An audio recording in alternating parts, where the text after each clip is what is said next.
तो जब तक कोई ढूंढ के देवे, जब तक कोई ढूंढ के देवे, उस बीच में इतना क्रोध करना।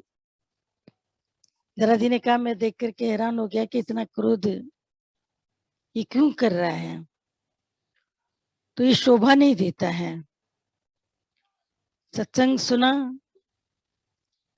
और जीवन के भीतर में पूरा नहीं चलाया, लगाया नहीं, तो ये अशोभनीय, अशोभनीय यानी आपके कर्म का कहीं पर भी वर्णन नहीं होगा, बल्कि निंदा की जाएगी। तो निंदा वाले कर्म मत करो जिससे तुम्हारे कर्म की निंदा हो। एक राजा जाते थे संत के पास में, तो संत हमेशा ये कहते थे कि मनुष्य का कर्म बोलता है, जैसा भी कर्म करेगा वो कर्म उसका बोलता है। तो ऐसा कर्म नहीं करना चाहिए जो कि गलत हो या किसी का मन चले। संत होकर के नहीं करना चाहिए, अपने कर्मों को सुधारना चाहिए। क्योंकि भाषा और कर्म,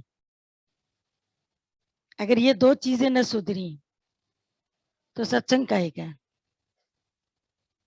अभी भाषा के ऊपर पूरा भजन चलाया दादाजी ने, इतना अच्छा ही भजन है और दादाजी के मुख से तो बहुत अच्छा लगता है कि शब्द संभाले बोलिए, शब्द के हाथ न पाँव रे, एक शब्द औषधि करे एक करेगा घाव रे, एक शब्द हाथी पे चढ़ावे एक हाथी के पाँव रे। एक शब्द से खुश होकर राजा किसी को अपने साथ रथ पे बिठा देता है, हाथी पर बिठा देता है और उसको सैर कराता है। एक शब्द पर अगर नाराजगी हो जाए तो हाथी के पाँव के नीचे उसको कुचलवा भी सकता है। तो मनुष्य अपने शब्दों को ही अपनी पहचान बनाता है। तो ज्ञान माने कि अपने शब्द को संभाल कर बोले, एक एक शब्द पर वजन रखे।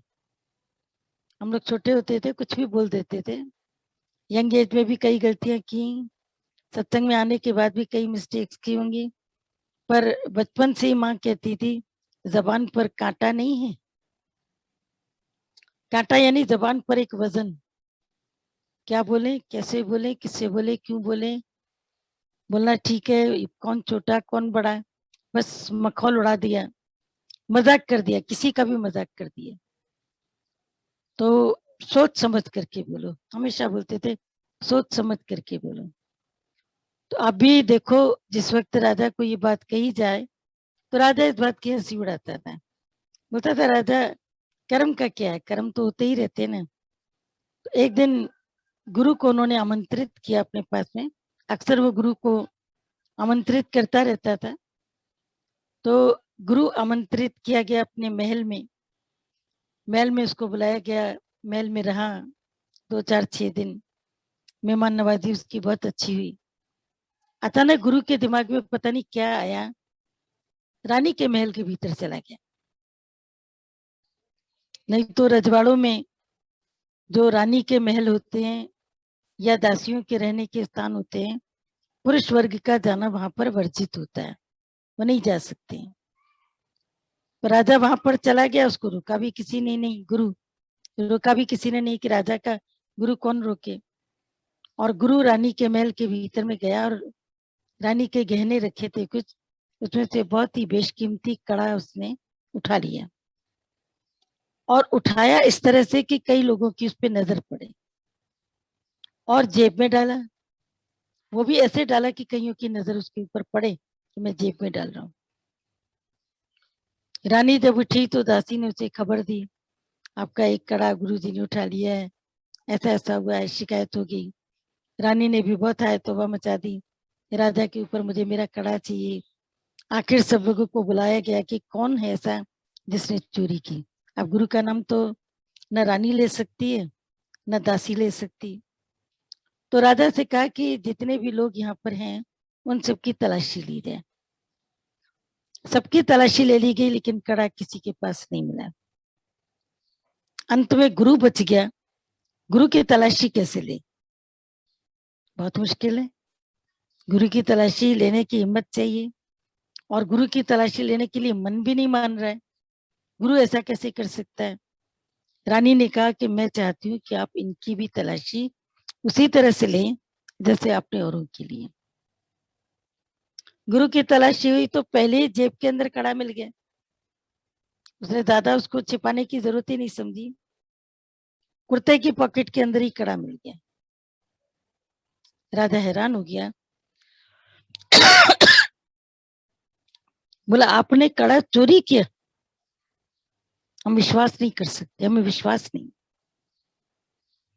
ऐसा तो नहीं कि किसी ने आपके जेब में आपको बदनाम करने की नीयत से डाला? बोला नहीं, ऐसा भी नहीं। तो क्या आपने चोरी किया? बोला हाँ, उठाया तो मैंने ही है, मैंने अपने हाथ से ही जेब में रखा है, मुझे अच्छे से याद है। अब 2-3 दिन बीते तो गुरु ने क्या देखा कि राजा की जो नजर है ये गुरु पर से फिरी हुई है। माने उतना विश्वास उसका गुरु में, गुरु की बात में, या अंदर में इतना आदर, गुरु के प्रति भाव, ये चीज उसके भीतर में नहीं दिख रही है। तो जब ये चीज गुरु के भीतर में प्रति राजा के अंदर नहीं दिख रही थी, एक आध हफ्ते के अंदर ही राजा ने ऐसा इशारा किया कि आपको आश्रम जाने के लिए रथ तैयार है, यानी अपने महल से निकालने वाली बात। तो ये तो तुम्हें पता है कि जो भी ऊंचे पहुंचे हुए लोग हैं उनका जरा सा भी अनादर सोचना सोचना अपने ऊपर भारी पड़ता है। वो अनादर सोच तो चुका क्योंकि उसने गुरु का कर्म देखा। तो गुरु ने कहा मैं रथ तैयार है, मैं जाने को तैयार हूँ, पर जाते जाते मैं तुमको तुम्हारे सवाल का जवाब दे के जा रहा हूँ कि जो तुमने एक हमसे पूछा था कई बार कि कर्म की क्या महानता है, तो तुम ये बताओ कि मैंने तुम्हें इतना सत्संग सुनाया, लेकिन एक कर्म तुम्हारे अनुसार जो गलत था वो मैंने जानबूझ के किया है, अनजाने में नहीं किया। तो बोल तो राजा हैरान हो गया कि जानबूझ के किया? बोला तुमको सबक देखने के लिए, देने के लिए कि बाहरी कर्म मनुष्य को प्रभावित करते हैं, प्रभावित करते हैं। तो मैंने जानबूझ के ऐसा कर्म किया, तेरा भाव मेरे प्रति क्यों बदला, तुम्हारी श्रद्धा मेरे प्रति क्यों बदली? हालांकि गुरु का कर्म तो कभी देखना ही नहीं चाहिए, और तुमने गुरु का कर्म देख करके अपना कर्म बनाया। पर मैं तुमको ये समझाना चाहता हूँ कि बाहरी कर्म यदि अच्छे नहीं होंगे, अंदर से ही तो बाहर आता है ना।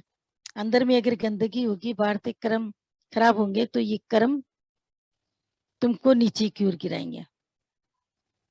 अब इतना समझने की बात है कि जब कर्म, दादाजी भी पूरा भी वाणी नहीं चल पाई, पूरा ये क्लियर करना चाहते थे कि सत्कर्म है, बदकर्म है। कई तरह के कर्म भगवत गीता में बताए गए, सत्कर्म, बदकर्म, निष्काम कर्म, विहित कर्म, निषिद्ध कर्म, श्रेय कर्म, प्रेय कर्म, बहुत सारे कर्मों का वर्णन है, शास्त्रों में भी आता है। कर्म अनेक प्रकार के, अच्छे कर्म, फिर बुरे कर्म जो किसी की बुराई के इंटेंशन से किए जाए।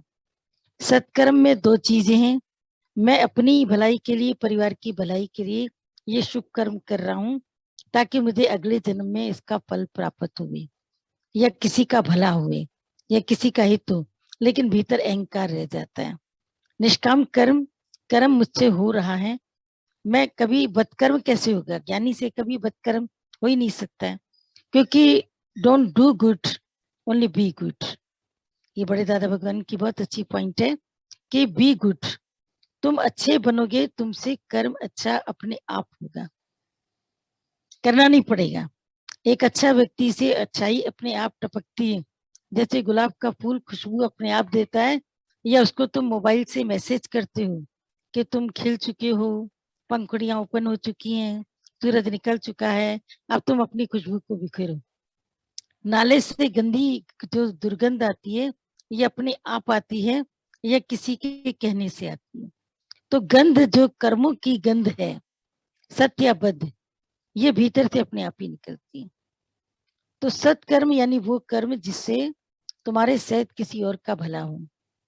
निष्काम कर्म वो कर्म जो केवल कल्याण के लिए हो, लेकिन उसमें तुम्हें कोई इच्छा और अहंकार नहीं।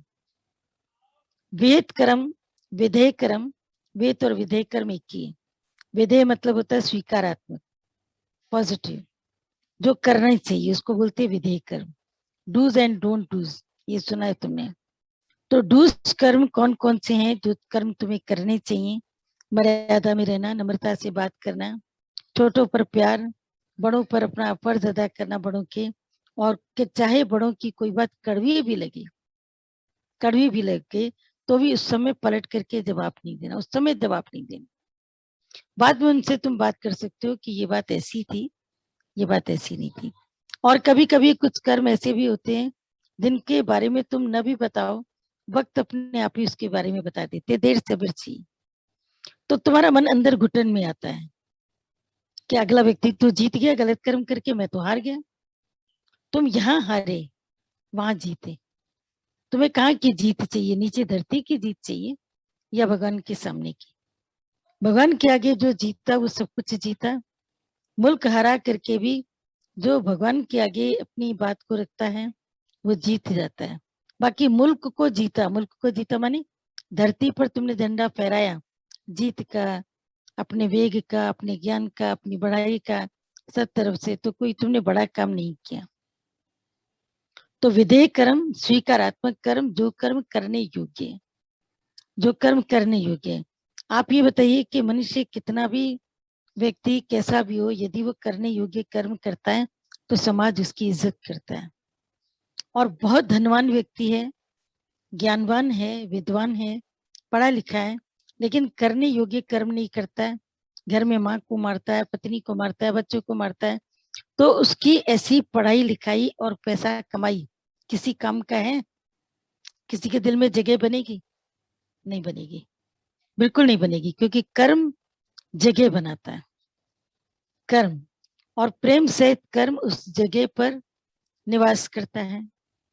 तो कर्म को प्रेम सहित करना उस व्यक्ति के हृदय में अपनी जगह को बना लेता है। तो प्रेम जीवन में जीतता है। तो प्रेम सहित कर्म करना, विधेय कर्म, जो समाज के अनुसार, लोक मर्यादा के अनुसार कर्म है, उन कर्मों को करना मनुष्य के लिए हितकारी है। निश्चित कर्म, जिन कर्मों को समाज पसंद नहीं करता, जो व्यक्तिगत हित में भी नहीं है, सामाजिक हित में भी नहीं है, पारिवारिक हित में भी नहीं है, उन कर्मों को त्यागना ही श्रेष्ठ है। तुम्हें शराब पीना अच्छा लगता है, लेकिन तुम्हारी शराब से 10 लोगों को तकलीफ है, तो अपनी खुशी का त्याग करना। तुम्हें जो खुशी हो रही है शराब पीने से, 10 लोगों के हित के लिए, 10 लोगों की भलाई के लिए, 10 लोगों की दिल रखने के लिए तुमने अगर उसका त्याग किया तो वो तुम्हारे लिए कितना अच्छी चीज है। लेकिन अपनी खुशी के लिए, मेरा मन, हम कहीं भी जाएं, हम क्या भी खाएं, हम क्या भी खर्चा करें, तो वो जो निषिद्ध कर्म है, इसका दंड तुमको देना पड़ता है, इसका दंड देना पड़ता है। तो हर प्रकार का कर्म भगवान ने जो बताया कि कर्म अकर्म विकर्म, ये जो अलग अलग तरह के टॉपिक से भगवत गीता में ही है, अलग से ये कोई चीज नहीं। कर्म अकर्म विकर्म, कर्म माने जो केवल कर रहे हैं बस, आंख देख रही है, देख रही है। अब आंख तो दिन भर में न जाने कितने लोग को देखती है। जैसे मान लीजिए आप अभी सत्संग में बैठे हैं, कई रास्ते से चल के आ रहे हैं, सब्जी लेके आ रहे हैं, दूध लेकर के आ रहे हैं। अगर हम आपसे पूछे सुबह सुबह आपने किस किस को देखा, वो पता नहीं किसको देखा होगा, हम तो दूध लिया चले आए। रास्ते में चंद लोग तो मिले होंगे, विश किया होगा तो उसका नाम याद रहेगा, पर जिसने तुमको विश भी नहीं किया और तुमने भी उसको नहीं देखा, कहाँ तुम्हारा ध्यान था? इसका मतलब है कि आपने उसको देखा, लेकिन आपकी आंख ने देख करके भी नहीं देखा, क्योंकि आपका चित्त वहां पर नहीं था, चित्त वहां पर नहीं था। तो ये केवल कर्म यानी कि क्रिया, जैसे पलक झपकती है। अगर हम आप में से पूछें कि बचपन से लेके या जन्म से लेकर आपके पास में पलकें हैं, और जन्म से लेकर के आप पलक को झपक रहे हो, एक दिन में कितनी बार पलक झपकते हो तुम्हें पता है? बता सकते हो? श्वास कितनी लेते हो? सुनी सुनाई है तो अभी 1600 श्वास है, मालूम नहीं अब इतनी है या इससे कम ज्यादा है, काउंट तो नहीं किए ना, ये तो सुने सुनाई केवल बात है। बॉडी के अंदर में इतने 1000 किलोमीटर ब्लड दौड़ता रहता है फुल डे, पता तो नहीं, पता तो नहीं है उसके बारे में। तो ये कर्म जैसे क्रिया के रूप में हो रहा है, इसमें अहंकार नहीं है, इसमें कोई अंदर तुम्हारा चित्त नहीं जुड़ा हुआ है। तो ये हो गया कर्म। विकर्म, किसी का बुरा चाहते हुए किसी कर्म को करना, ये विकर्म है। किसी के बुरे के भाव लेकर, इसका अहित हो, इसके पैर में कांटा चुभे, इसका ये दिक्कत हो, जानबूझ करके भी एक स्त्री ने तो बताया कि हमारी बहू ऐसी है कि हमारे ससुर की दाल में जानबूझ करके कंकड़ डाल के देती है। उसके पास दांत है नहीं, अब कंकड़ उसको चुभते हैं और उसी की दाल में डालती। सोच समझ के सबकी दाल पहले डाल ले, अब कंकड़ भारी होता है, नीचे रह जाता है। उसको कितनी बार समझाओ कि इसकी दाल ऊपर से निकालो, इसको कंकड़ आते हैं, नहीं खा पाता है, पेट में जाता है तो मुश्किल करेगा, लेकिन नहीं। अब जो कर्म का हिसाब किताब इस तरीके से भी करते हैं, यानी कैसे किसी को हम हर्ट करें, ऐसी वाणी बोले, एक तीर के दो निशाने, किसी को नीचे डाउन करें, किसी को कुछ करें, तो ऐसा करने से क्या होता है कि वो कर्म जो तुम करते हो, जो तुम बनाते हो, तो वो कर्म किसी का बुरा चाहने के लिए करना, ये जन्म मरण की चक्की को रेडी रखता है। ये हो गया विकर्म। अकर्म, ऐसे कर्म करना जैसे एक हो रहा है, मैं नहीं कर रहा हूँ। दादाजी को हम लोग इतना बोलते हैं, दादाजी आप इतनी देर बैठते हैं। कल भी हमने बोला दादाजी 8 तारीख को बहुत देर आपको बैठना पड़ा, कोई बात नहीं, फिर आराम भी तो कर लिया। दादाजी कई लोग मिल पाए, कई लोग नहीं मिल पाए, कोई बात नहीं, जो मिल लिए ठीक है, फोन भी तो करते हैं, वो लोग पलट करके फोन पे बात भी तो करते हैं ना। शिकायत भी करनी होती है तो शिकायत भी कर देते हैं, अच्छे से जम के शिकायत करते हैं। उनकी अपना मन, जैसा जैसा उनका मन। तो जो मिलते हैं वो तो वाह हो गया, बहुत उनका तो हरा भरा हो गया, सब जुबाग हो गया। जो नहीं मिल पाते उनका चेहरा एकदम पीला पड़ जाता है। हम और नहीं मिल पाए, ये तो मिला, ये तो मिला, ये तो मिला, मैं नहीं मिल पाया अंदर में। वो कितना सहज रूप में बैठे इतना कार्य करते हैं, लेकिन कभी कार्य का अपने ऊपर भार नहीं उठाते या उसकी लेबल नहीं लेते हैं कि मैंने इतना कार्य किया, मैंने ये किया। एक सूरज की तरह से वो दे ही रहे हैं, दे ही रहे हैं, दे ही रहे हैं। तो वो हो गया अकर्म। कर्म करते हुए निष्कर्मी, या कर्म। तो ये इतने प्रकार के जो कर्म हैं भगवत गीता के, जब हम गुरु के पास आते हैं तो कर्म की पहचान होती है कि हम कर्म कैसा कर रहे हैं और हमें कैसा कर्म करना चाहिए। तो कर्म से, शरीर शब्दों से सबसे ज्यादा कर्म बनते हैं। इसीलिए दादाजी ने भी भजन सुनाया कि ऐसा भजन बोलो, ऐसी वाणी बोलो कि मन का आपा खोए, औरन को शीतल करे, आपो शीतल हुए। वाणी ऐसी बोलो जिससे किसी की निंदा ना हो, जिसमें किसी की तुम इंसल्ट न करो, जिसमें तुम किसी को दुख न पहुंचाओ, कोई तकलीफ न पहुंचाओ। बाकी तो जिनको तकलीफ उठानी है वो तुम्हारे मौन में से भी तकलीफ उठा ले जाएंगे, बात नहीं करी, हमारी तरफ देखा नहीं, हम घर गए थे, इतने टाइम के बाद गए थे, यानी हमको एंटरटेन पूरा नहीं किया। हर जगह पर एंटरटेनमेंट चाहते हो, हर जगह मुझे कोई एंटरटेन करे, मुझे कोई इंडिविजुअल ग्रेट मिलना चाहिए। अब इंडिविजुअल ग्रेट कितनों में कितनों को मिल सकता है, सबको नहीं मिल सकता है। और ये भी याद रखना कि हर हीरो एक टाइम पर जीरो होगा, इसकी तैयारी रखना। जो पहले के समय के सत्संगी, आज सबके शरीर किसी के कैसे, किसी के कैसे, उन्होंने उस टाइम जो काम किया, उस टाइम जो वाहवाही मिली, आज दूसरे, कल तीसरे। ये तो पर्दे पर नायक बदलता ही रहेगा, हीरो चेंज होता ही रहेगा। कभी कोई हीरो सभी महानायक नहीं होते अमिताभ बच्चन की तरह, जो हर उसमें, हर फील्ड में, नई फिल्म का फील्ड है तो चलो कौन बनेगा करोड़पति, आवाज का जादू तो है ही, वो उठा लो। ये नहीं तो कोई और, कच्छ नहीं देखा तो कुछ नहीं देखा, एडवर्टीजमेंट का जादू उठा लो, टूरिज्म का। तो कोई हर व्यक्ति एक ही समय पर पूरे जीवन हीरो नहीं हो सकता है। तो कभी भी तुम अपने लिए ये नहीं सोचो कि अब सास है कभी तो रिटायर होगी, फिर अगर बहू गलत काम करती है, वो चिढ़ती है, चिल्लाती है, चीखती है, रोती है, मैं ये करती थी, मैं ये करती थी, तुम दुनिया से चली जाओगी, आंख बंद करोगी, तुम देखने आओगे, आओगे देखने नहीं। करने में क्या दिक्कत हो रही है, बहुत मुश्किल होती है। आंख बंद करके जीना बहुत मुश्किल है, मुश्किल में मुश्किल काम है।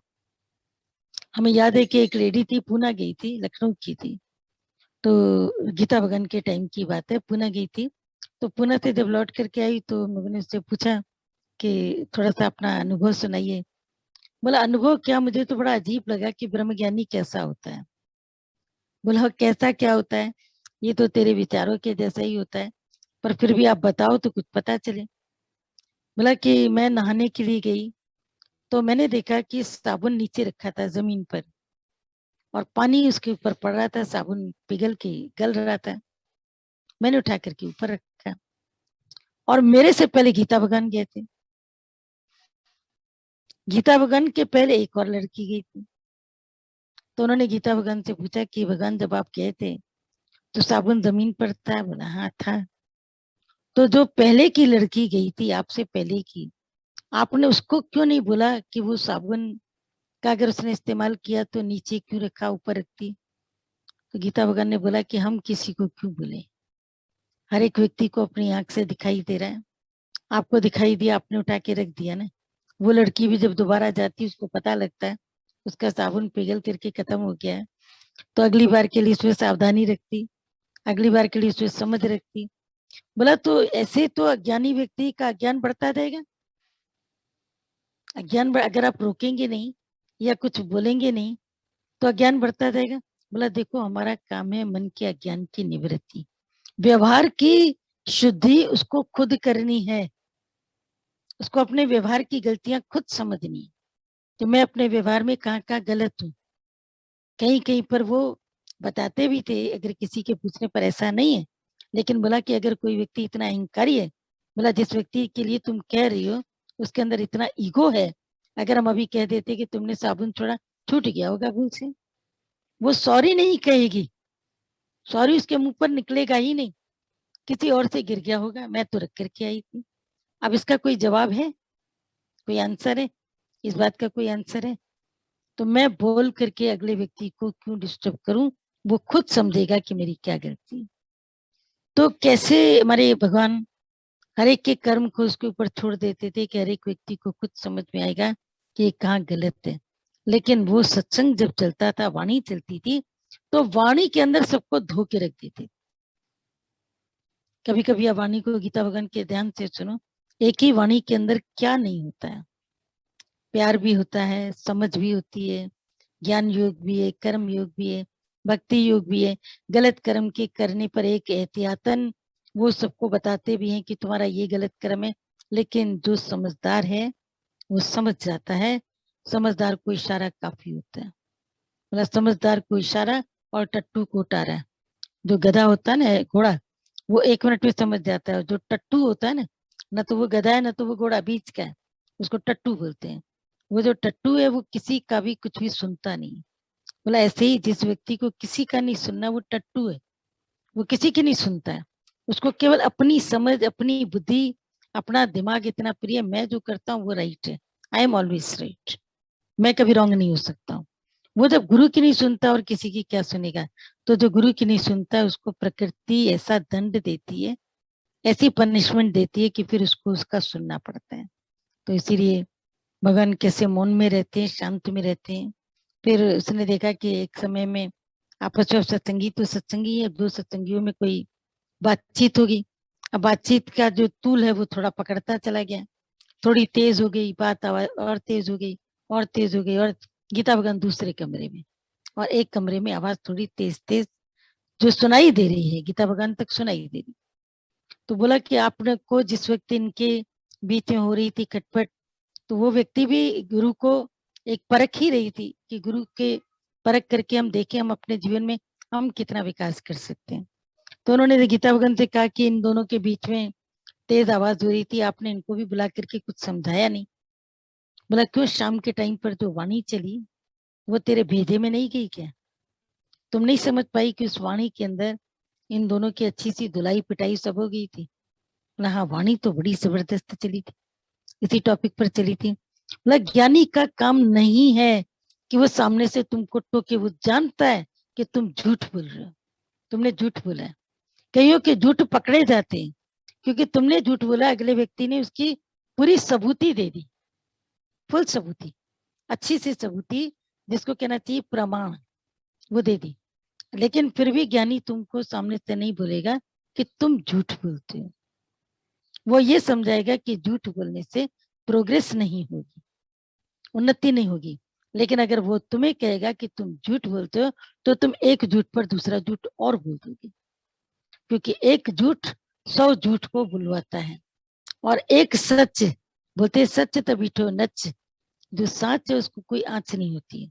जो व्यक्ति सच्चाई से बात करता है, और कम से कम गुरु के आगे तो सच्चाई रखनी चाहिए। अगर गुरु के आगे तुम झूठ रखते हो, फरेब रखते हो, इसका दंड न जाने कितने गुना होकर के पलट करके मिलता है। इसलिए बोला कि गुरु से छल, गुरु से झूठ, गुरु से चोरी, या तो हो अंधा या फिर कोड़ी। तो ऐसा अगर तुमको जन्म चाहिए तब तो झूठ बोलो, झूठ बोलो। और झूठ बोल करके जाओगे कहाँ, तेरी प्रोग्रेस भी नहीं, अगले की भी नहीं। तो गीता भगवान ने उसको बोला कि सबको बात करना गुरु के लिए शोभा नहीं देता है, कि वो एक एक बात के ऊपर तुम्हें पिंच करे। वाणी चलती है, जिसको अपना सुधार करना है करेगा, नहीं करना है उसको सामने से अगर हम शर्माएंगे, डाउन भी करेंगे, उसकी डिग्निटी के ब्लो भी जाएंगे, तो भी अगर उसको नहीं सुधरना है, वो नहीं सुधरेगा, बल्कि और डीट हो जाएगा। तो इसीलिए हमें किसी के लिए कर्म बनाने की जरूरत नहीं। तो उस लेडी ने जो अपना अनुभव सुनाया, वो ये बताया कि 2 एपिसोड थे बड़े छोटे, लेकिन इससे मुझे इतना ज्ञान मिला कि घर गृहस्थी में हम लोग के झगड़े का कारण यही तो है, किसी को उसकी गलती बताना और किसी के झगड़ों के बीच में पड़ना। तुम ऐसा कर दो, तुम इससे क्यों झगड़ रहे हो, तुम इतना कमाओ, तुम दुकान पर जाओ, तुम्हें वो सुनेगा नहीं। अगले दिन देखो वो वहीं पर ही खड़ा है, जहां पर कल खड़ा था वहीं पर ही खड़ा है। तो अज्ञानियों की तरह हम तो बिल्कुल वैसे ही चल रहे थे। बोला जब से गीता भगवान को मिल के आए, तब से लेके ये चीजें सीख ली कि किसी के बीच में मत पड़ो, और किसी को सुधारने के लिए अपनी अमूल्य वाणी का बर्बादी, उसका इस्तेमाल मत करो। क्योंकि हर एक व्यक्ति अपने को राइट जानता है, तो तुम उसको सही करने के चक्कर में जो भी बोलोगे सब बेकार हो जाएगा। ये दारा भगवान की बुक चल रही है, पेज नंबर 84, और टॉपिक नंबर 28 है। कल पाल ब्रूटन का चला था, बहुत अच्छा। आज है इच्छा मात्रम अविद्या। भगवान दादा इच्छा के दुश्मन थे, किसी भी भक्ति की इच्छा पूरी नहीं करते थे। इच्छा शब्द उनको पसंद नहीं आता था। हमेशा उनका वचन था, इच्छा का तू घोट गला, इच्छा है ऐसी बली जो घुमाती है गली गली, मचाती है खलबली, इससे तो है मौत भली। इच्छा मात्रम अविद्या गुरु बताता है, ये विद्या चाह गई चिंता मिटी, मन हुआ बेपरवाह, जिस जीव को चाह नहीं सो शाहू का शाह। इच्छा का तू घोट गला, इच्छा ऐसी बली जो घुमाती है गली गली, मचाती है खलबली, इससे तो है मौत भरी। पूरा तो हमें आज याद है, ये पढ़ा जरूर होगा, जब प्रूफ चेक हुए तो भी तो पढ़ा होगा, लेकिन याद नहीं कि इससे तो है मौत भली। इच्छा मनुष्य को मृत्यु के द्वार तक लेकर के जाती है, कोई भी इच्छा हो। इसीलिए निरिच्छा होकर के जीवन को जिए। तो जो निरिच्छा जीवन को जीता है, वो व्यक्ति वाकई अंतःकरण से उपराम होता है। दादा भगवान कभी कभी 2 सत्संगी प्रेमियों को बगीचे में ले जाते, एक को सेब खिलाते एक को नहीं, तो उसके अंदर छिपी इच्छा निकल आती, उसको ज्ञान मिल जाता है। ऐसी समझ देते जैसे इच्छा बचे ही नहीं। दादा भगवान कहते, तुम यहाँ सेब खाने आए हो या ज्ञान सुनने, हर एक मुख अपना क्यों नहीं समझा। इस तरह विशालता में लेकर आते थे। एक बार भगवान के साथ पिकनिक पर हरिराम नाम का भक्त व कई अन्य भक्त भी चले। ज्ञान यज्ञ शुरू हुआ और हर प्रेमी ज्ञान में झूम रहा था। दोपहर का भोजन पाया सबने। शाम को हरि राम ने दादा भगवान का अन्य प्रेमियों से चाय के लिए प्रेम भरा आग्रह किया, लेकिन दादा भगवान ज्ञान में लीन थे और सब भक्तों ने भी ना कर दी। जब गुरु नहीं चाय पीने के लिए कहीं चल रहा है, तुम और लोगों को कहो और कोई और व्यक्ति उस व्यक्ति को साथ दे दे, तो वो तो बेवकूफ है। जब गुरु नहीं उठ रहा है तो हम कैसे उठे। जब उसको भी चाय की तलब नहीं हो रही है या उसने चाय की जरूरत नहीं समझी है, तो हम लोग जाकर के बाहर से चाय कैसे पी करके आए, डिसेंसी के अगेंस्ट है। तो उन्होंने हरिराम की बात को नहीं माना। उसने रिक्वेस्ट करी कि आप लोग सब चलो, हम चाय पीने के लिए चलते हैं। तो बाकी सबने भी मना कर दिया, लीन थे सब भक्तों ने भी न कर दी। हरिराम अपनी इच्छा को रोक न सका, चाय पीने के लिए चला गया। उसके जाने के बाद भगवान भक्तों के साथ शरणागति लौट आए। हरिराम अपने निवास जब लौटे, तब भगवान को भी अंतर्ध्यान पाकर बहुत दुखी हो गए और अपनी इच्छा पर रोया कि चाय की चाह ने भगवान से दूर कर दिया। कहने लगा आज इच्छा पूरी न करता तो भगवान से दूर न होता। यानी जहां पर दादाजी बैठे थे वहां से उन्होंने प्रस्थान किया कि चलो चलते वापस। वो सब तो अपनी कोई भी ट्रेन बस जो भी थी पकड़ करके आगे। अब इस बीच में हरिराम नहीं है, इतनी भीड़ में कौन ढूंढे कि कौन नहीं है। या तो वो गुरु को बता गया होता तब तो ठीक है, या किसी को इशारा कर गया होता तब भी ठीक है। तो जब वो वापस उधर पहुंचा चाय पी के तो देखा पूरी सभा है ही नहीं, एक सामान भी नहीं है, कोई व्यक्ति भी नहीं है। अरे कहाँ गए कहाँ गए कहाँ गए, बोला वो तो सब चले गए। तो उसने अपने से पूछा कि मेरे को चाय की चाह ने गुरु से दूर कर दिया। अगर मैं चाय की चाह नहीं रखता तो आज मैं गुरु से दूर नहीं होता, मैं भी उनके साथ होता। तो ऐसे छोटी छोटी इच्छाएं कितनी मनुष्य करता है, गुरु से दूर हो जाता है। और कोई भी इच्छा, मैं अमीर बनूं, मैं बड़ा मकान बनाऊं, मेरे पास जो बड़ी गाड़ी होनी चाहिए, मैं ऐसे दिखूं, मैं ऐसे घूमूं, मैं ये करूं, मेरा नाम होना चाहिए, मेरा ये जश्न, पता नहीं कितनी सारी चीजें उसके भीतर में होती हैं। तो वो जो इच्छा होती है, वो इच्छा उसको गली गली में घुमाती है, गुरु से भी दूर कर देती है, परम पद से नीचे उतार कर इच्छा तुमको लेकर के आती है। तो अगर तुमको परम पद से नीचे उतरने की चाहत है तो तुम कोई इच्छा करो, कोई भी इच्छा करो। अंदर में एक बाल बराबर इच्छा भी तुमको गुरु से, ज्ञान से, सत्संग से दूर कर देगी। बाल बराबर इच्छा भी अगर होगी ना, कुछ भी इच्छा अगर तुम्हारे भीतर होगी, वो तुमको गुरु से दूर करेगी। तो इसीलिए हमेशा अपने भीतर में ये ध्यान रखो कि कोई चाह, कोई इच्छा तुम्हारे भीतर में पनपने न पाए। अगर आए भी कभी तो उसका फन दबाओ, उसको गुरु की तरफ मोड़ो। बाहर दुनिया में जाके क्या करोगे, सत्संग चलो। शॉपिंग करके क्या करोगे, कितनी शॉपिंग करोगे। अभी भी हम देखते हैं सब लोग कहते हैं, बोलते हैं इतने कपड़े पड़े हैं, सब आउटडेटेड हो रहे हैं, ऐसे हो रहे हैं, हवा नहीं मिल रही है कपड़ों को। बात तो फैक्ट है। अब पहन करके जाए कहाँ, सत्संग खुले तो सबको शौक हो कि हम जाए, भाई चलो कुछ कपड़े भी काम तो आए, वरना तो पड़े पड़े पड़े पड़े मिसमैच हो जाते हैं, किसी काम नहीं आते हैं बाद में भी। पर एक इच्छा अगर भीतर में होगी तो उनको बहुत परेशान करेगी। कई लोग कहते हैं कि गुरु से प्रेम की इच्छा तो होती है, गुरु से आशीर्वाद की इच्छा तो होती है, पर दादा भगवान उस समय सबकी इच्छा ऐसे काटते थे। आज तो तुम गुरु को बोलोगे दादा जी हमें फोटो खिंचानी, आ जाओ आ जाओ, दादा जी इच्छा तुम्हारी पूरी करते हैं। वो उसको एक अलग टॉपिक हो गया, उसको उससे मत मिलाओ। इसलिए करते हैं ताकि तुम्हारे भीतर भरपूरता है।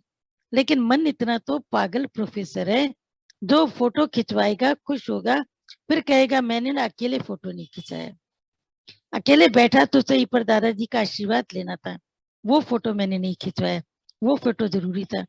तो गुरु के फोटो घर पे लगाते हैं या गुरु के साथ हमें वो फोटो लगे, वो ज्यादा अच्छा है। गुरु की फोटो मेरे पास हो वो ज्यादा अच्छा है, या मैं गुरु के साथ हूँ और वो फोटो मेरे पास हो तो ज्यादा अच्छा है। ये तो भीतर की अपनी चॉइस है। तो अंदर की अगर अपनी चॉइस अच्छी रखेंगे तो कोई इच्छा संसारिक बचेगी नहीं। आज भी अपने मन से पूछना कि कहीं कोई शुभ इच्छा, अब दुनिया की इच्छा तो पक्का नहीं होगी, ये तय है। लेकिन शुभ इच्छा गुरु के पास ये तो जा सकता है, हम नहीं जा सकते। ये लोग तो जाकर के रहते हैं, हमको तो रहने का नहीं मिलता है, हम रह नहीं सकते, हम लोग शायद लायक नहीं है, हम शायद नालायक हैं, हम शायद ठीक नहीं है, हमारे लिए गुरु ने ये नहीं समझा, हमको कभी ये नहीं किया, हमको वो नहीं किया। फला व्यक्ति बहुत करीब है, जो बाहर से करीब है वो अंदर से भी करीब है, तुमको पता है क्या? पता है? भगवान कृष्ण को एक दिन बोला किसी ने कि आप एक गोपी के लिए, आपको जो कहते हैं कि बहुत प्यार करती है, बहुत प्यार करती है, देखिए वो आपके पास में आती भी नहीं आजकल। तो भगवान कृष्ण ने मुस्कुरा करके बोला एक वो ही मेरे पास आती है, बाकी तुम सब तो घरों में बैठी हो। तो सबको अंदर शर्म आ गई कि सच बात है, हम कृष्ण के पास बैठे हैं पर काम तो हम अंदर मन में घर के कर रहे हैं।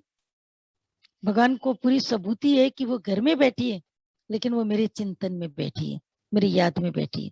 तो ऐसे जो गुरु की याद में रहता है, गुरु के चिंतन में रहता है, उसका जीवन कितना उपराम होता रहता है, कितना उसका जीवन आगे बढ़ता है।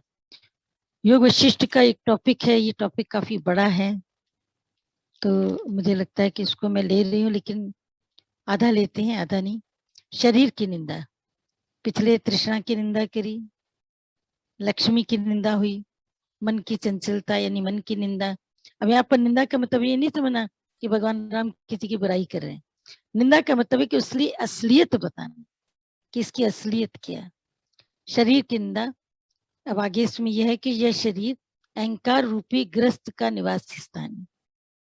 ये जो शरीर है, अहंकार रूपी जो ग्रस्त है, वो इसमें, ग्रस्त माने जो अपने ग्रह में बसता है, उसका निवास स्थान है।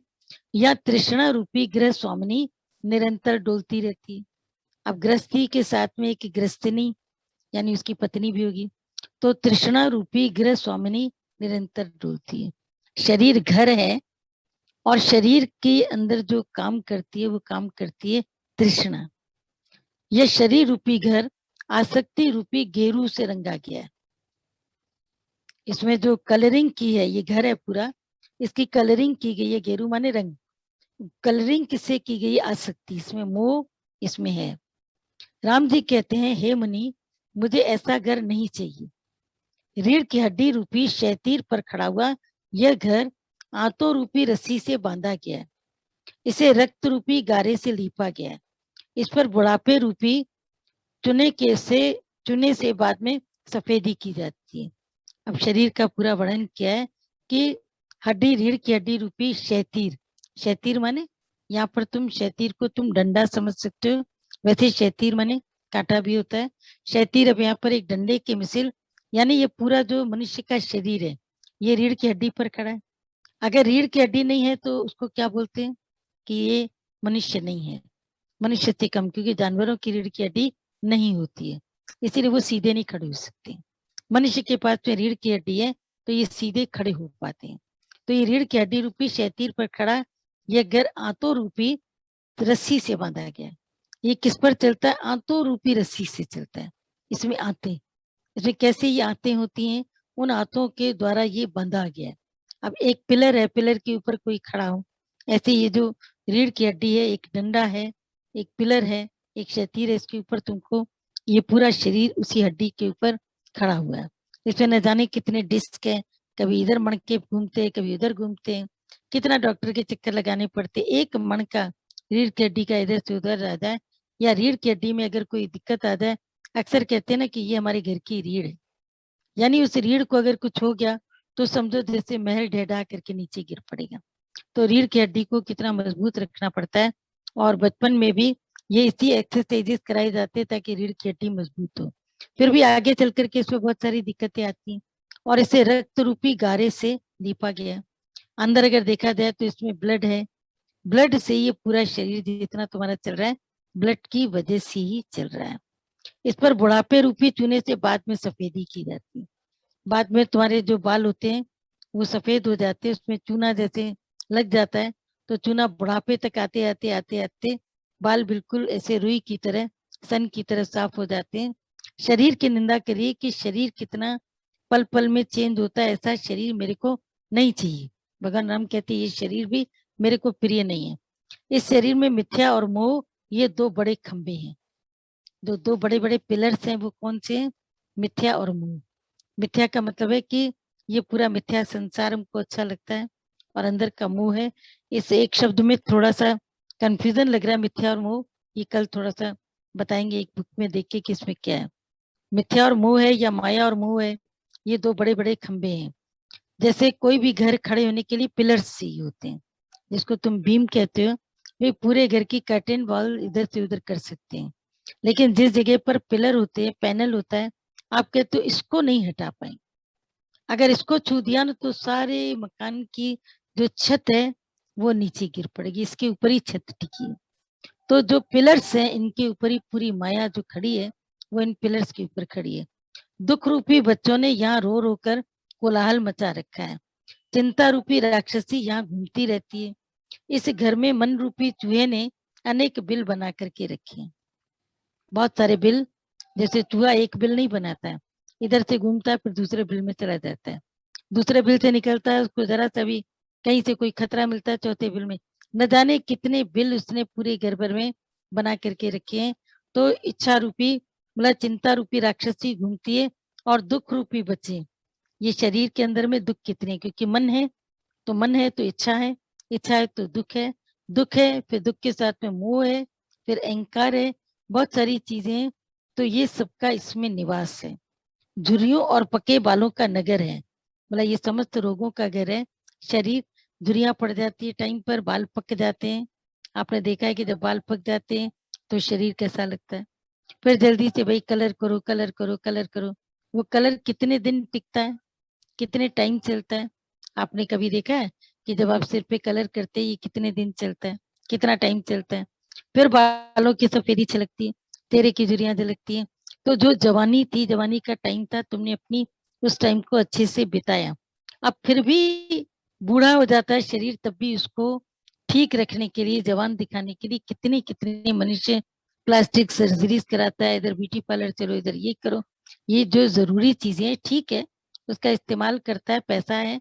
ऐसा भी नहीं कि अपने को बिल्कुल बुढ़ा बना करके रहो, अपने को ऐसा करो। पर जो नेचुरल चीजें पुराने जमाने के लोगों में, हम लोगों की दादी नानी के चेहरे पर जो चमक दिखती थी, तो हम तो कभी कभी दादी से पूछते थे, बिल्कुल एकदम वो व्हाइट थी, दादी आप इतने गोरे कैसे हो। बोलती थी कुछ भी नहीं करते, हम देखते थे कुछ नहीं करती थी, खाली रोटियां पकती थी, देसी घी हाथ में होता था, उसको थोड़ा सा दोनों हाथों में रगड़ा, जो बच गया देसी घी उठा के नहीं, उसको उठा करके पूरे चेहरे पर, हाथों पर, दोनों पे लगा लेती। और मन पॉजिटिव था, धार्मिक विचार थे।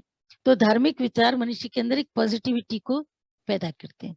तो शरीर के जितनी भी चीजें, उसमें इतना परिवर्तन है, लेकिन आप उसी परिवर्तन के बीच में निवास मत करो। झुर्रियों और पके बालों का नगर है, समस्त मानसिक चिंताओं के वृक्ष इसमें लगे हैं।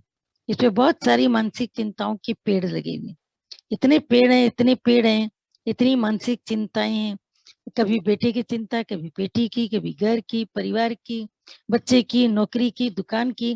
फिर दुकान के ऊपर जो व्यक्ति जाता है उसको पास में कितनी चिंताएं, कि आज ये नहीं का माल नहीं आया, ये माल नहीं पहुंचा, आज ये लेबर नहीं आया, आज ये व्यक्ति नहीं आया, इस व्यक्ति को पैसा देना था, ये पैसा देने नहीं आया। कितना उसका दिमाग खोपड़ी चलती रहती है, पैसा लेन देन खोपड़ी के भीतर में सब चलता है। राम जी कहते हैं मुझे ये घर पसंद नहीं है, मुझे धन संपत्ति नाना प्रकार की उपलब्धियों से और मनोरथों से क्या लेना देना है। काल कुछ ही दिनों में इन सबको अपना ग्रास बना देगा। इसीलिए संत लोग कहते हैं हमको सुख वो नहीं चाहिए जो एक दिन तुम देकर वापस ले लोगे। बात को समझना, वो सुख नहीं चाहिए जो तुमने दिया। आज भगवान ने बेटे का सुख दिया, कल को हो सकता है वो सुख दे करके वापस ले ले। नहीं, अभी बेटा मेरे को किसी और जगह पर इसका काम लगा है, अभी किसी और जगह पर जाएगा। पैसा दिखाया, दिखा करके तुमसे ले लिया। तो ऐसी कोई चीज नहीं चाहिए जो तुम मुझे देकर वापस लो। मुझे चाहिए वो चीज जिसे देकर तुम वापस न ले सको, और उसका नाम है सुख दुख से परे भीतर की शांति और आनंद। सबको अपना ग्रास मौत बना लेगा। यह शरीर केवल रक्त और मांस का ही बना हुआ है, इसका एक ही धर्म है, विनाशी। फिर इसके बाहरी और भीतरी स्वरूप पर विचार करके बताइए कि इसमें कौन सी रमणीयता है। मतलब अगर शरीर की जरा सी स्किन अपनी खुलती है ना, तुम देख नहीं पाते हो, अरे ये नहीं देखा जा रहा, नहीं देखा जा रहा। किसी और को जरा सा घाव होता है, तुम देख के देखो, पास भी नहीं जाओगे। डॉक्टर जाएगा ड्रेसिंग करने के लिए, सब है। अभी कोरोना में कौन किसके पास में जा रहा था, कोरोना में बाहर थे तो कुछ दिखाई नहीं दे रहा था भाई, किसी को कोई घाव है, कोई जख्म है, ऐसा कुछ नहीं। लेकिन कुछ न दिखते हुए भी अपने को कोई बीमारी न लगे, अपने शरीर के ऊपर कोई दिक्कत ना आए, तो शरीर की आसक्ति मनुष्य को इतनी सताती है, ये घेरे में ले लेती है। मुझे ऐसा शरीर नहीं चाहिए जिसमें बीमारियों का वास हो, जिसमें बीमारियां बसी हुई हो, जिसमें न जाने कितनी चिंताएं हैं मन में, बुद्धि में न जाने कितनी खटपटे हैं, कितने मनोरथ यानी कितने पुरुषार्थ करता है, कितने प्रयत्न करता है माया को इकट्ठा करने के लिए। मुझे नहीं चाहिए। इतना वैराग्य भगवान राम की तरह आना। तुम देखो एक एक चीज का खोल खोल के वर्णन करना, कि तन की कितनी दिक्कतें हैं, मन की कितनी दिक्कतें, धन की कितनी दिक्कतें, बुद्धि की कितनी दिक्कतें, विचारों की कितनी दिक्कतें, इन सब से उपरामता। नहीं तो तन में मनुष्य की आसक्ति सबसे ज्यादा होती है, सबसे ज्यादा। पीछे भी एक मिली, बोला और तो सब ठीक है, पर तन नहीं भूलता है, फिर तन याद रहता है। मन में भी तन रहता है, अपने मन में भी अपने शरीर का क्या, अभी दर्द हो रहा है, अभी उठ नहीं पा रहे, अभी ऐसा नहीं। पर दादा भगवान ने कैसे अपने शरीर को भगवान के हवाले कर दिया, कि भगवान तेरा मन हो तो इसे चलाना, तुम अगर इससे काम कराना चाहते हो तो कराना, अगर सुलाना चाहते हो तो सुला देना। मेरी अपनी इससे कोई भी चाहत, कोई भी मर्जी, कोई भी इच्छा मेरी नहीं। तो ऐसे अपने मन की मजबूती करना भी एक बड़ा मुश्किल है, लेकिन असंभव तो नहीं। हम लोगों ने अपने गुरुओं को देखा, वो तन से इतने ऊपर उठे, माता भगवान शरीर से कितने ऊपर उठे, सामने सबको एक मिसाल दिखाया, बहुत बड़ा ये मिसाल है, मिसाइल से भी बड़ा मिसाल है। मिसाइल तो फिर भी आज कल चली, उसके बाद में छूट गई, खत्म, लेकिन मिसाल तो जिंदगी भर के लिए, उम्र भर के लिए, जब तक धरती है, चांद सितारे हैं, उनका मिसाल सबके सामने रहेगा कि शरीर पर इतनी तकलीफ थी, तकलीफें थी, लेकिन फिर भी शरीर की उन्होंने कभी चिंतन नहीं किया, कभी बात नहीं की, क्योंकि जिसके अंदर शरीर का भाव होगा वो बार बार उसी का वर्णन करेगा। इसलिए दादाजी बताते हैं ना कि मैं एक के पास कोलाबा में सत्संग करने जाता था, तो मैं जब भी बात करूं, वो थोड़ी देर बोलती थी, दादा घुटने में दर्द है, दादा घुटने में दर्द है, घुटने में दर्द है। दादाजी उसको लाख बोले कि हटाओ अपने मन को घुटने से, सत्संग सुनो। फिर थोड़ी देर बाद नहीं भूलता है, बहुत दर्द है, बहुत दर्द है, बहुत दर्द है। आखिर दादाजी ने उसको बोला कि मैं अगले सोमवार को आऊंगा ना, तो मैं तुम्हारे लिए घुटने के दर्द की दवा लेकर के आऊंगा। वो उस दिन बेचारी तैयार होकर के बैठी दादाजी के लिए कि घुटने के दर्द की दवा लेकर के आएंगे और भी मेरे को दवा देंगे, फिर मैं ठीक हो जाऊंगी। तो जब दादाजी आए तो उन्होंने तो सत्संग शुरू कर दिया। अब ये बीच बीच में कहे दादाजी, बोला चुप करो, सत्संग सुनो। दादाजी समझ गए, बहुत देर तक सुनती रही, बोली दादाजी मेरे घुटने दर्द की दवा लेके आए, आपने कहा था पिछली बार आप लेकर के आए। बोला हाँ लेके आया हूँ। बोला कौन सी दवा? बोला मैं तुम्हारे दोनों घुटने ही निकाल करके जाता हूँ। अब दोनों घुटने लेकर के जाने का मतलब क्या, कि जो तेरा मन घुटने में पड़ा है उससे अपने को उपराम करो, उससे अपने को ऊपर करो, क्योंकि नहीं उपराम करोगे शरीर के दर्द से अपने को ऊपर, तो दर्द तुमको घसीटेगा और बार बार याद कराएगा, इधर दर्द है, इधर दर्द है, इधर दर्द। पर दर्द है, क्या कर सकते हैं, अपनी सहने की शक्ति बढ़ाओ। कहते एक बार गीता भगवान से किसी ने प्रश्न पूछा था कि भगवान आपके शरीर में इतनी तकलीफ है, तो दर्द तो बहुत होता होगा। तो गीता भगवान ने मुस्कुरा करके जवाब दिया, बोला ये शरीर कोई पत्थर थोड़ी, लोहे का थोड़ी बना है। लेकिन ये हम तुम्हें बताएं कि हम अपने इतने चिंतन में मस्त रहते हैं, इतना भजन गाते रहते हैं कि मेरा मन कभी शरीर की तकलीफ की तरफ जाता ही नहीं। और दूसरी उन्होंने बहुत अच्छी बात कही, बोला शरीर में परमात्मा ने एक चीज रखी है, और हर एक में ये चीज है, एक में नहीं हर एक में, शरीर में भी वो चीज है, मन में भी वो चीज है, कि जितना जितना व्यक्ति अपनी सहन शक्ति को बढ़ाता जाएगा, उतना उतना वो उस चीज को सहता जाएगा। कईयों का एक नाखून कटता है तो इतनी जोर से चिल्लाते हैं कि वो चिल्लाहट पता नहीं कहाँ से कहाँ चली जाती है। कईयों को काफी तकलीफ होती है, वो शो भी नहीं करते कि मुझे कोई तकलीफ है, बताते तक नहीं है। तो ये अपनी सहन शक्ति को बढ़ाने की बात है। गीता भगवान ने कहा कि शरीर में तकलीफ बढ़ती है तो भगवान तकलीफ को बढ़ाने की शक्ति भी देता है, कि तकलीफ को तुम बर्दाश्त करो, उसकी शक्ति भी देता है कि तकलीफ आए तुम उससे बर्दाश्त करो। पर मनुष्य बर्दाश्त करने की शक्ति को अवॉइड करता है और तकलीफ को चुनता है, तो तकलीफ में रहता है। तो तकलीफ के बर्दाश्त करने की पावर, आप कई बार जैसे अज्ञान में होते थे या सत्संग नहीं सुना होता था, कहते थे ना मैं तो जीवन में बेटे का दुख तो कभी देख नहीं पाऊंगी, मैं और पति का दुख नेवर, नॉट एट ऑल। मैं मर जाऊं लेकिन मैं अपने पति की बात मैं सुन भी नहीं सकती। लेकिन जब ज्ञान सुनने के बाद दुख आता है तो मनुष्य की सहन शक्ति बढ़ती है ना।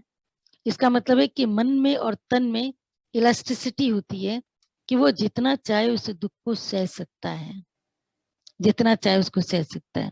तो ये अपने ऊपर केवल तुम देखना है कि तुम अपनी तकलीफ को सह सकते हो, तो समझो जैसे तुम सबसे ऊपर हो।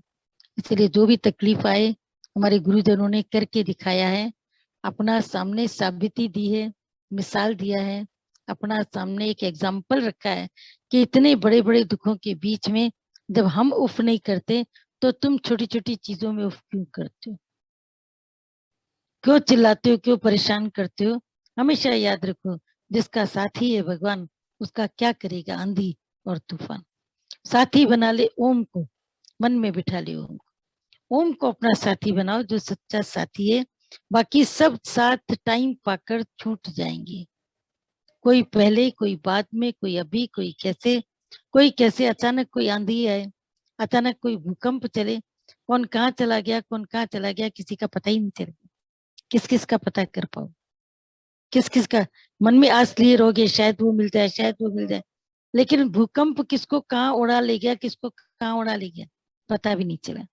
तो ये जीवन के भीतर की तैयारी हमें बहुत कुछ अंदर से एकाग्र करती है। तो अंदर की अपनी तैयारी रखो।